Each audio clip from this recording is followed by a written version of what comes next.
Hello, everyone, and welcome to our webinar about marketing for small businesses. So happy to have you today.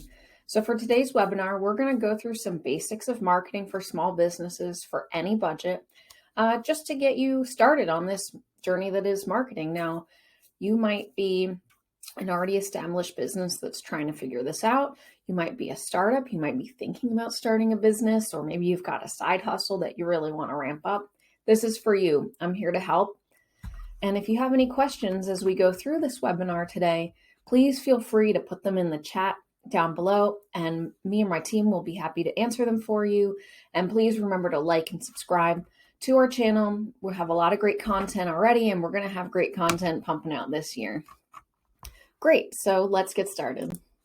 All right, so here's what we're covering today. First, we're going to talk about why marketing is vital for your business, and then some tips on how to get started, an introduction to inbound marketing, and I'll explain what that means, how to identify and understand your target market in terms of marketing, how to get started with marketing goals and metrics, and we'll dip our toes into how marketing and sales work together. I'm Robin Goldenberg. I'm the Chief Marketing Officer here at Strategy Leaders, and I also serve as an outsourced Chief Marketing Officer and Marketing Advisor for several small businesses across the country. It's really a joy to get to understand small businesses and their brand and figure out how marketing can match kind of their growth and sales goals. If you have questions about what it's like to be a CMO, or if you'd like a CMO for your business, again, you can reach out to us. My email is robin, ROBYN, at strategyleaders.com, or you can leave a comment here on YouTube. So I know marketing can be overwhelming, but I promise that we'll do our best to get through this as painlessly as possible with the least amount of marketing buzzwords. So why is marketing important for your business? I mean, the short answer is that marketing can be an effective way to engage and capture customers. And you really can do some sort of marketing with any budget, even if that budget is $50 a month. Marketing helps your company build a reputation and helps to build relationships between your business and your customers. And ultimately, marketing as a program for your business can come down to several goals, which usually includes boosting sales. So let's talk about why we should invest in good marketing. And it's not just because everyone else is doing it, but maybe it is. I want you to imagine a funnel with me, wide at the top, that narrows and leads you down to sales. Can you see it? Great. Now, how do you get something to come out of the bottom of a funnel? Well, you have to pour something in the top, right? So marketing is responsible for pouring that liquid gold, i.e. leads, into the top of your funnel and helping to manage the leads as they flow through to the bottom. A more accurate depiction would honestly probably be one of those gold catching sieves, with the varying sizes of holes at each level of sifting. And I say this because not everyone who enters the top of your funnel is a gold nugget. And we need to use marketing to sift through the sand. So how do you get more nuggets, right? We have to scoop more sand into that funnel. Good marketing helps a business on many levels, starting with your most broad aspect, which is to build company brand awareness. So we're going to scoop that sand. And I said before that you can run a successful marketing campaign on a low budget, and you can. You just need to be a little bit creative about how and where you put your marketing spend. And when I say spend, here I mean time and money. The best way to make sure that your time and money are well spent is to learn how to do some basic tracking, which I know sounds like it could be painful, but I promise it's not, and we'll talk more about that later. Marketing is also helpful when it comes to client retention. It can be 5 times to 25 times more expensive to replace a customer than retain an existing one. There was a study from Bain & Company where increasing customer retention rates by even just 5% increased profits on average from 25% all the way up to 95%. The lesson here is that keeping the right customer engaged is really valuable to your business. Okay, I've given you a lot of talk, but let's get down to business. So you might be wondering, that's great now, Robin, but where do I start? We're going to talk about inbound marketing. please forgive me for breaking my first promise to you, which was at the beginning, I told you that I would avoid using marketing buzzwords. But unfortunately, there are some terms that are just necessary, but as we come across them, I'll do my best to explain them. So inbound marketing would be this first buzz term that I'm going to bring up. So inbound marketing is a term that marketers use to describe the marketing used to bring customers from the outside to your business.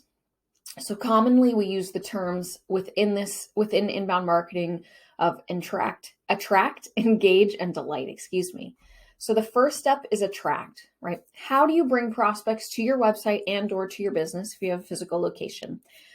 Once the prospect arrives, what is the best way to engage with them and keep them engaged enough to purchase? And then once you've hooked them to purchase, what delights them enough to come back again and again and tell their friends to come back again and again? So how do we get started? So remember how I said that your marketing budget is both a factor of time and money spent. So instead of jumping right in, and I know that marketing can be really exciting and something you might want to just jump into, let's take a pause and prep and make sure that we have the right focus. So first, we need to map out the ideal audience for that business. So when I say audience, it's who might purchase from you, right? So sometimes people also call this a target market. They call it target audience, a demographic, a customer avatar. Those all essentially mean the same thing.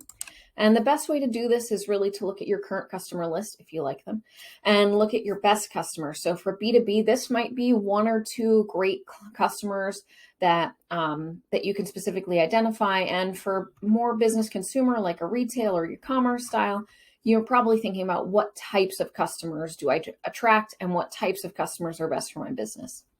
So when you think about that, you want to think about what they buy from you. Do they pay on time? That's more for B2B usually than B2C. Who are they? How did they find you?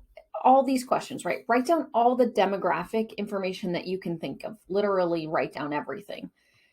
This is also a great exercise to get other departments or employees involved in. There are people on the front lines like salespeople or customer service who might see things that you don't. So ask them. Even your finance department, they might have more insight into how it is to deal with these customers, when we have to talk about sensitive things like paying. So now that we have that information, we need to figure out where to find these people, right? So what platforms do they use most frequently? And what kind of communication channels are best to reach and engage them? If you have vastly different customer avatars, then you may have to come up with a few different marketing campaigns to target them. For example, Facebook, LinkedIn, Instagram, TikTok, Twitter, they all have different user demographics. However, there are a large number of users who are active on all those platforms. The difference being that, they may spend more time on one or the other, or they're more focused, like during the day, they may spend more time on LinkedIn, or like on their breaks, they're just scrolling through through Instagram. So it's sort of just starting to figure out where are my customers? Where do they hang out?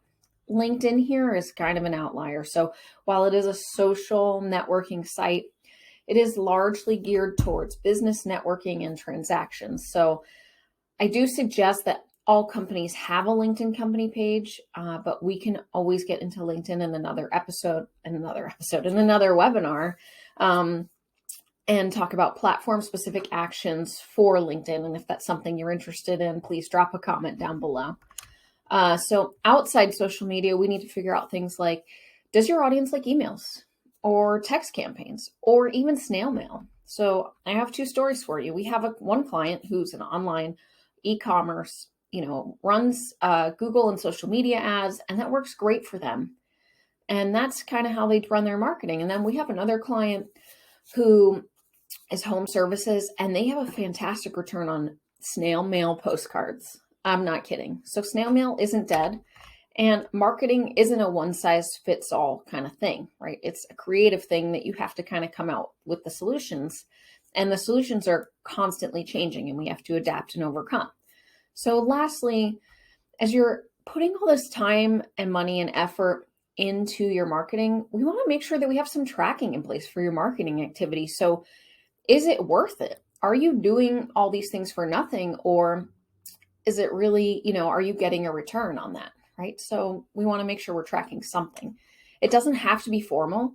It could even just be the reporting you get from Facebook Business Suite or Meta Business Suite, and maybe like your MailChimp open rates. But a little bit of tracking and measuring results can go a long way. And as you get comfortable with tracking, you can always, grow that and develop it. So my warning to you is that tracking and analytics can go from nothing at all to something really simple like an Excel spreadsheet to something super overly complicated in a heartbeat, because we get so like, yeah, this is cool to look at all the details. My suggestion is take a breath, right? Track the metrics that are important to you and keep it simple to start. Don't get overwhelmed, because honestly, if you spend a lot of time trying to figure out your tracking, you may not want to do any of it at all. Some of the things you might want to track are like engagement rates on social media posts, follower growth, website traffic, visitor reporting, and email campaigns, opens and clicks. That stuff is kind of easy enough to get started with. So let's talk about understanding your target market. We talked about this a little bit earlier, but we have kind of a list here of some specific questions to ask as you're trying to nail down your demographic. So what are their motivations and fears? And how do they prefer to make purchases? How much research do they do? And what kind of content is helpful to them? How do they interact with brands? What do they prefer their relationships with brands to look like? Who do they look to when they make decisions, and who influences them? That could be influencers, legitimate influencers. It could be their friends. It could be, their neighbors.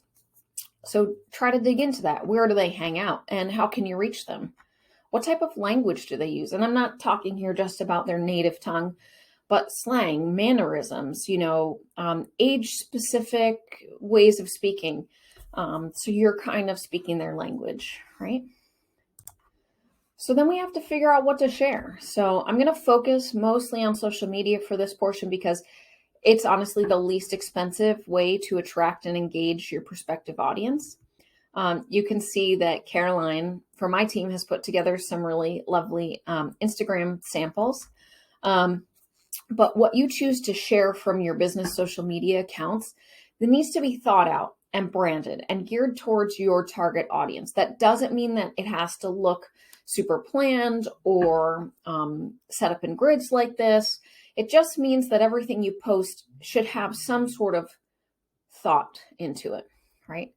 So I also want to pause here and just talk about B2B versus B2C, because I know that the mentality of a lot of B2B companies is that their customers aren't on social media, or that social media doesn't matter, it doesn't work for them. I would really love to challenge that by saying that B2B businesses are run by people, and ultimately people are consumers. So while what you want for your business is for another business to hire or purchase from your business, ultimately, you're trying to attract and engage a person or a people. Decision makers are consumers at the end of the day. The old notion of B2B versus B2C is outdated, and the way that we market to them only differs slightly depending on your target audience. Let's see the proof though, right? So the value of social media. So this slide is showing the results from a survey talking about the likelihood of consumers to buy from a brand they follow on social media. As you can see here, 58% of survey respondents said that they're more likely to buy from a brand that they follow on social media. It's pretty compelling. And while the 38% said there's no difference to them or no change, my thought here is that the company's brand or their name is in their head when they go to make a purchase or do more research. And that actually might contribute to those customers getting to that website or going to that business. That's the attract, right? So while you may not think there's an apples to apples comparison, it's probably there anyway. If you think about something, like a big brand like Nike, right? If you're going to buy something sports related, you might pick Nike because you know the brand. So once you've gotten the attract part, at that point, it's the job of the business to engage the customer or the lead and close the deal. That's kind of where sales takes over. So marketing isn't to make sales for the most part. Marketing helps bring prospects to sales, right? And there is some argument to be made about e-commerce businesses where your marketing is essentially your sales. But e-commerce marketing is a whole beast on its own. So let's talk about defining social goals, right? So in another survey, small businesses were asked what the goal of their social media was, and the majority said that increasing brand awareness, increasing community engagement, and increasing web traffic were their main goals in terms of social media. So if we come back to that metaphor, where essentially their goal is to scoop more sand into the funnel to be sifted through from marketing to sales. Okay, let's talk about analytics, metrics, tracking, right? Let's talk about this from a broad perspective. I say this because we could go down a rabbit hole of analytics and metrics forever. If you want that, let us know in the comments section and we can set up another webinar or an episode, is what I called it before, because this is kind of my jam, my bread and butter. I love to talk about analytics, but I will control myself. So let's explore some top metrics for social media, email campaigns, and your website. So when it comes to social media, the goal is mostly to attract and engage, not necessarily to sell. Although, like I said, this is not the case for every business, but we have to start somewhere. Let's talk about impressions versus engagement on social media, okay? So here's some more marketing buzzwords. I'm going to do my best to explain them. If you have questions or need clarification, again, comment section. We'll be monitoring. So impressions are the number of times your message or post has been seen by anyone on the platform. And for Facebook and Instagram, that could be mixed because they're both owned by Meta. And sometimes ads and things that you do on Facebook show up on Instagram. So engagements track the number of times people have interacted with your posts, like likes, favorites, shares, retweets, clicks, etc. And platforms like Instagram are constantly changing their algorithms as to what is more important to a brand. It changes every day, but the save and the shares seem to be kind of the top important thing for value of engagement right now. I mean, tomorrow it could be completely different, unfortunately. So impressions are important because you want to know how much sand is getting scooped into the top of your post, right? But engagements and the growth of engagement rates is more important when it comes to sifting through that sand. So a good way to start setting goals for engagements is to analyze the results from past posts. Which ones got more engagement and ultimately led to follows or fans? What kind of content did you post that brought that engagement in? Short form video is a big hit. It exploded during the pandemic, and it's not going anywhere. So if you're trying to avoid doing video because it's hard to put together or you just don't know what to do, I would say stop avoiding it and just try to figure it out. We can help you.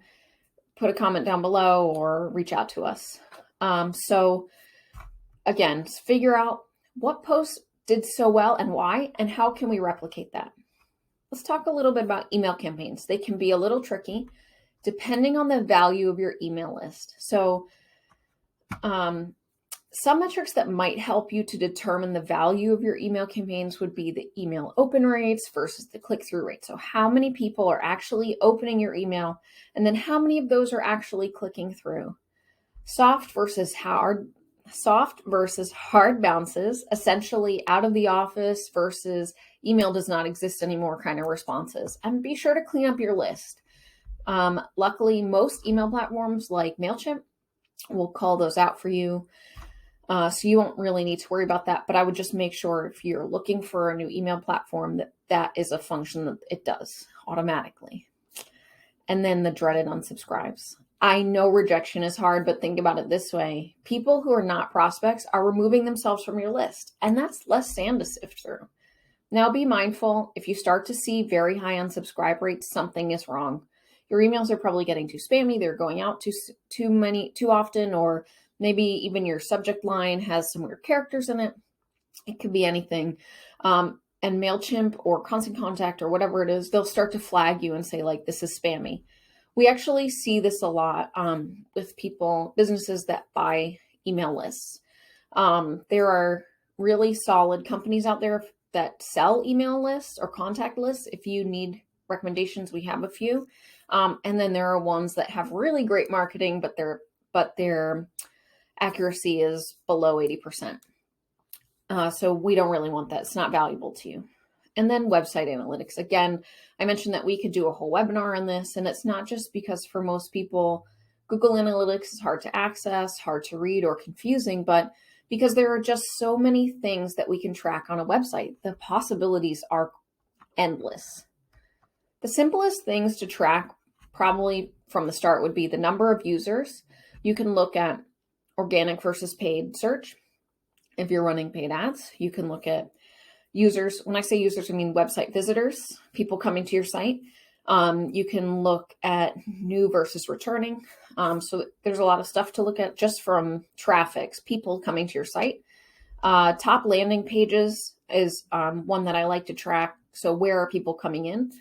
Bounce rate, how many people are getting kicked off your site, essentially.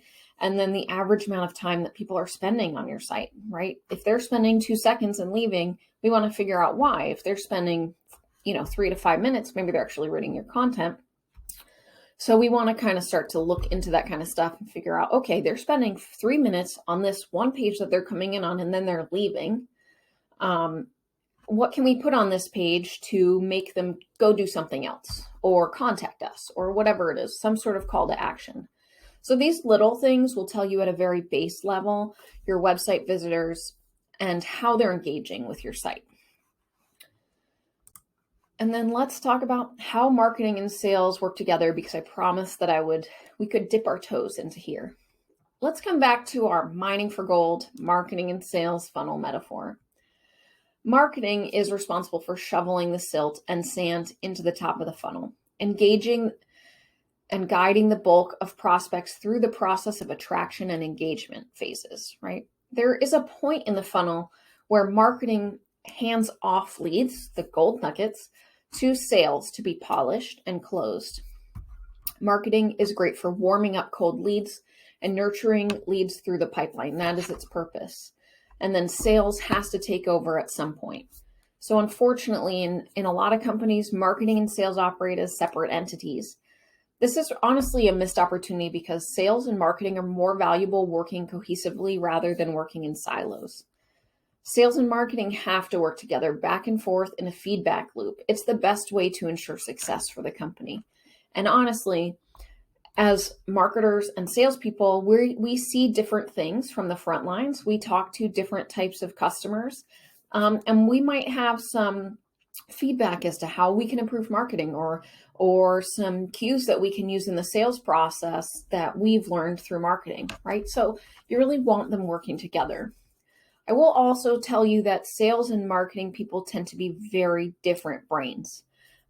So it can be a little bit awkward in the beginning to get those teams together, but I promise it's worth it. And with that, thank you so much for attending the webinar today. And here's kind of a quick overview of some of our CMO services here at Strategy Leaders. We love working with small businesses, and we'd be so happy to talk to you and see what you're doing with your marketing, or if you want to talk about what plans for growth are for your business.